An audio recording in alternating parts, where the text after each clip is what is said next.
Hi everyone, now in this video I wanna show you how to hide desktop icons on Windows 10.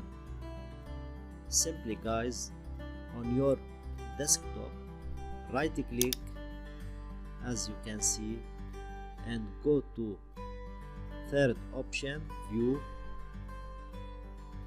then in the last option and check show desktop icons. As you can see, all my icons in the desktop will be hidden.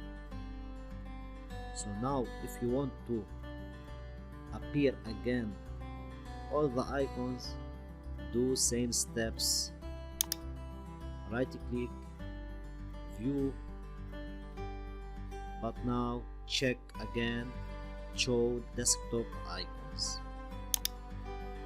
That's it guys. Thank you for watching.